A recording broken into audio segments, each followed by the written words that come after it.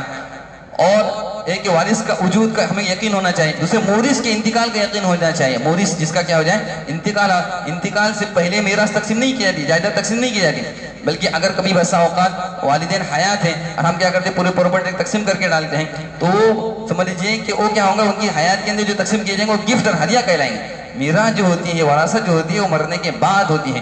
تو وارث کے یا انتقال کا کیا ہونا چاہیے، یقین ہونا چاہیے. اور تیسرا ہے کہ وارث اور مورث کے اندر جو جس وجہ سے وارث بن رہا ہے، کس وجہ سے وارث بن رہا ہے اس کا ہم کو علم ہو، ورنہ سب آئیں گے ہمارا حق بنتا ہے، ہمارا حق بنتا ہے، ہمارا حق بنتا ہے، اور کس وجہ سے حق بن رہا ہے. اب کیا میت کے وارث ہیں تو وہ کیا کریں، ہم علماء کے نام سے معلوم کریں اور جو حق بنتا ہے وہی حق لیں، جو حق نہ بنتا ہو تو اس سے اپنے آپ کو کیا کرے، بچائیں. حضرت سعید بن زید رضی اللہ عنہ کا اور ایک عروہ بنت انیس رضی اللہ، یہ تابعی ہیں، ان کا کیا ہوگا، جھگڑا ہو گیا. تو عروہ نے کیا کر دی، شکایت کر دی مروان سے. تو مروان نے ان کو بلایا اور حضرت سعید بن زید سے کہا کہ تمہارے بارے میں شکایت کر رہے ہیں کہ تم نے ان کی زمین کھائی ہے. تو حضرت سعید بن زید رضی اللہ عنہ نے کہا کہ انا انتقص من حقها، میں ان کے حق میں سے کچھ کم کر سکتا ہوں، جبکہ میں نے رسول اللہ صلی اللہ علیہ وسلم سے حدیث سنی ہے کہ من ظلم قدر شبر من الارض، جو کسی شخص کی ایک بالش برابر بھی زمین کو کھائے، ظلمن لے لے، تو وقہو 7 ارضین یوم القیامہ، قیامت کے اس کو 7 زمین کا توق پہنایا جائے گا، 7 زمین کے برابر اس کے گلے کے اندر بوجھ ڈال دیا جائے گا، جس کو اٹھانے کو اس کو مکلف بنایا جائے گا. اتنا خطرناک گناہ جس کو میں جانتا ہوں، جس کو میں نے رسول سے سنا ہے، یہ وعید مجھ کو معلوم ہے، تو کیا اس وعید کے معلوم ہوتے ہوئے میں اس کے حق میں سے ایک بالش برابر بھی زمین کو کھا سکتا ہوں، کم کر سکتا ہوں؟ میں ایک 2 دن کی دنیا کی خاطر میں اپنی آخرت کا اتنا بڑا نقصان کر سکتا ہوں؟ ایسا نہیں کر سکتا. لہذا میں نے اس پر کوئی ظلم نہیں کیا ہے، جتنا حق بنتا اتنا ہم کو حق دیا گیا ہے، اسی پر ہم کو کیا رہنا، راضی ہونا ہے. اللہ تعالی ہمیں کہنے سے زیادہ عمل کی توفیق عطا فرمائے. وآخر دعوانا الحمدللہ رب العالمین.